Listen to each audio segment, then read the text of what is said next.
Happy Mahashivratri आप सभी को। महाशिवरात्रि की हार्दिक शुभकामनाएं। प्रभु महादेव और माता पार्वती का आशीर्वाद आप सब पे और आपके परिवारजनों पर हमेशा बना रहे, यही मेरी कामना है। तो ये वीडियो को शुरू करते हैं। वैसे तो मैं नींद में हूँ अभी, तो पता नहीं क्या ही बोलूँगी, बट मुझे ऐसा लग रहा है कि मैं जो है ना अभी सोऊंगी तो उसके बाद ही मैं जगूंगी तो बहुत देर हो जाएगी तब तक। और मेरे भी व्रत वगैरह अभी सही मेरा कल से ही शुरू है। तो सबसे पहले बहुत ही इजी स्टोरी एक शुरू करते हैं कि जब माता पार्वती जब अपने पार्वती के रूप में उन्होंने जन्म लिया और अपने उद्देश्य को पहचाना कि हमें महादेव से फिर मिलना है और उनकी पत्नी बनना है, उनकी संगिनी बनना है। उसके बाद उन्होंने तपस्या चालू करी और तपस्या 3000 साल प्लस रही चालू। और उसके बाद महादेव भी मान गए, क्योंकि सती को खो देने के बाद महादेव जो है ना रिक्लूशन में चले गए थे और बिल्कुल भी तैयार नहीं थे वापस से माता को अपनाने के लिए। तो इसकी वजह से बहुत ही वो अपने एक अलग ही मूड में थे और वहाँ से निकालने के लिए माता को इतनी तपस्या करनी पड़ी।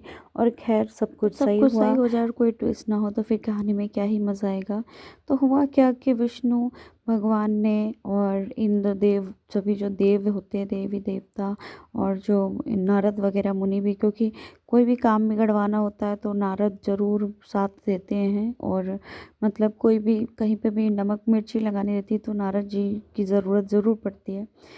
तो हुआ क्या कि विष्णु जी ने और सभी देवी देवताओं ने पीछे से ये सोचा, क्योंकि एक विचार था सभी का कि अगर हिमावन जो है अगर अपनी पुत्री का कन्यादान करके दोनों पति पत्नी हिमावन और मैना अगर कन्यादान पूरे मन से कर देते हैं तो वो मोक्ष को प्राप्त हो जाएंगे। क्योंकि उनकी जो पत्नी जो बेटी थी उनकी, वो ऐसी वैसी बेटी नहीं थी कन्या, वो पूरी आदि शक्ति स्वरूपा थी, पार्वती माता थी। तो इस वजह से उनके मन में शंका लाने के लिए उन्होंने एक जो खेला रचा। ऐसे ये वैसे तो महादेव सब जानते थे, लेकिन फिर भी मतलब वो ऐसा सही है, सब खेल ही है एक्चुअली, एक तरीके से एक लीला ही है भगवानों की।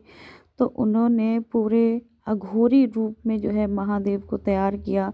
और महादेव सबको अपनाने वाले, सब जो अवांछित हैं, जो छोड़े गए हैं, त्यागे गए हैं, उन सबको अपनाने वाले महादेव भूत प्रेत की बारात लेके चले और उनके साथ हड्डियाँ वगैरह जो ढांचे और आधे अधूरे भूत प्रेत थे सब नाच रहे थे। बैल और जितने भी, क्योंकि पशुपति नाथ हैं तो भगवान के साथ सारे पशु और जीव भी नाचते चल रहे थे। तो इस वजह से उन्होंने जो है इसी इसी जो ये सरल जो उनका स्वरूप है सबको अपना लेने वाला, उसी स्वरूप में खुश थे। और यही खुशी होती है उनकी, आडंबर रहित खुशी।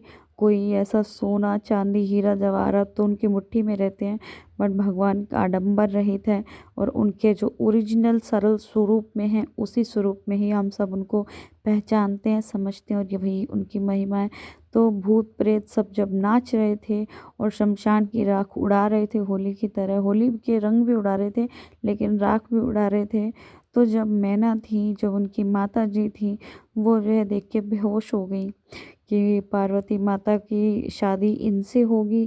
क्योंकि ऑब्वियस सी बात है कि वो जो है महलों में रहने वाली, कहते हैं ना जो गाना बनाए ना, मैं भोला पर्वत का तू रानी महला की, तो वो वाली बात है उसमें। तो वो महल की रानी ही थी, मतलब वो प्रिंसेस थी पार्वती माता।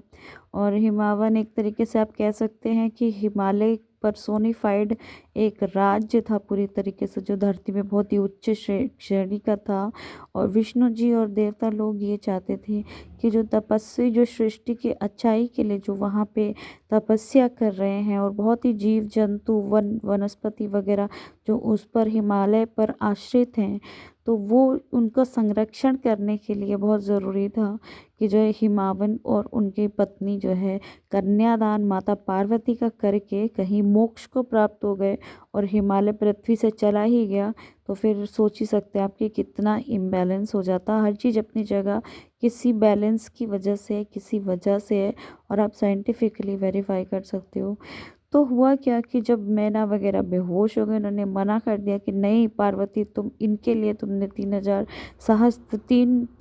वर्ष तुमने तपस्या की, इन्हें पाने के लिए, इन भूत प्रेत वालों को मैं नहीं चाह सकती, तुमको ऐसी जगह में नहीं भेज सकती, मुझे घबराहट हो रही है। तो बहुत समझाने की कोशिश कर रही माता पार्वती ने कि नहीं माँ, वो उनका सरल स्वरूप है, वो किसी भी स्वरूप में आ सकते हैं, वो कितने भी सुंदर हो सकते हैं, वो आपकी आंखों का धोखा है, आपका पैमाना है, वो स्टैंडर्ड है नापने का खूबसूरती, वो अपने सरल से सरल स्वरूप में ही सबसे खूबसूरत हैं, और वो जो है सुंदर हैं।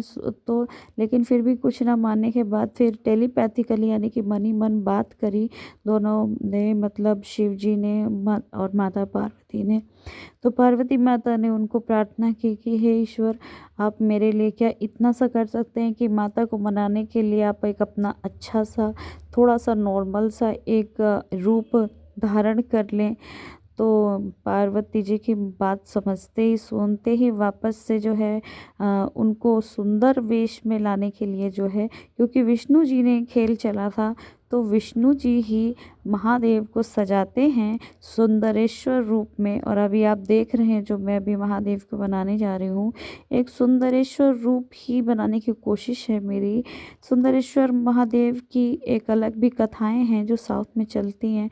साउथ की कथाएं मैंने अभी तक नहीं पिकअप करी हैं और कभी और देखेंगे, लेकिन सुंदरेश्वर आप कभी भी देखना, किसी भी देवों के देव महादेव वगैरह जो भी आते हैं, बड़े बड़े जो सीरियल्स रहे हैं उसमें भगवान सुंदरेश्वर रूप में ही रहते हैं, और शादी उनकी सुंदरेश्वर एक डिफरेंट रूप में हुई थी उनकी शादी। एक्चुअली होता क्या है कि विष्णु जी में और लक्ष्मी जी में एक शर्त जैसी लगी कि मैं जो है महादेव को सजाऊंगा और आप जो है माता पार्वती को सजा के लाइए अपने हाथों से, और देखते हैं कि क्या होता है। हम लोगों का कंपटीशन है सजाने में इन दोनों को।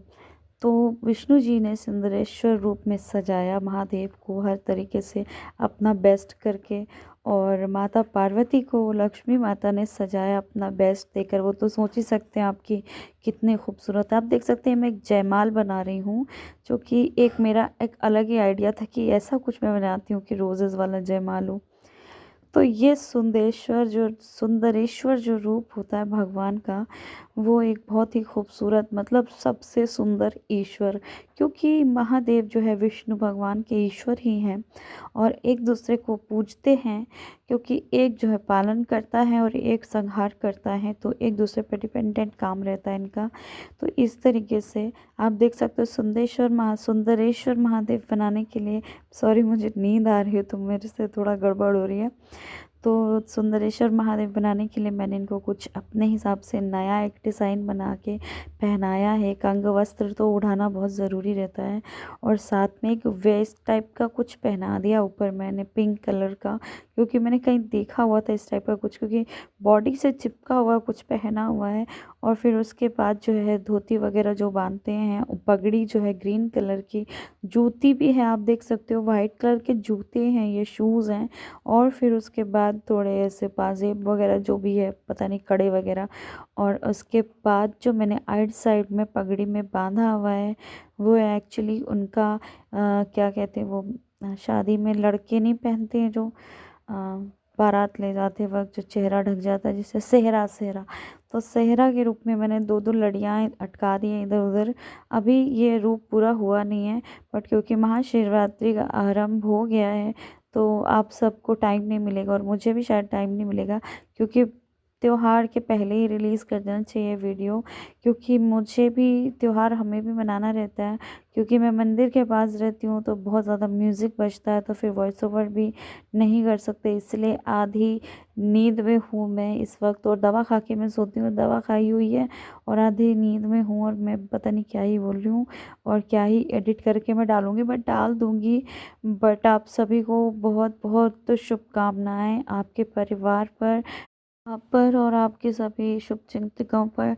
भगवान महादेव की और माता पार्वती की कृपा सदैव बनी रहे, और आप लोग इस शिवरात्रि को काफ़ी अच्छे से मनाएं। और क्योंकि ये दिन मुझे बहुत ही प्रसन्न करता है, पता नहीं क्या बात है, ये महाशिवरात्रि का जो पर्व होता है मुझे मुझे बहुत ही मतलब अंदर से मुझे मैं बहुत सैड सैड सा फ़ील कर रही थी और एकदम से मुझे बहुत ही अच्छा लगने लगा। और क्योंकि मैं मेरे घर के बाजू में ही महादेव का ही मंदिर बना हुआ है और यहाँ की लेडीज़ भजन वगैरह करती हैं। ओके, नमः पार्वती पतये हर हर Mahadev. Bye bye, take care.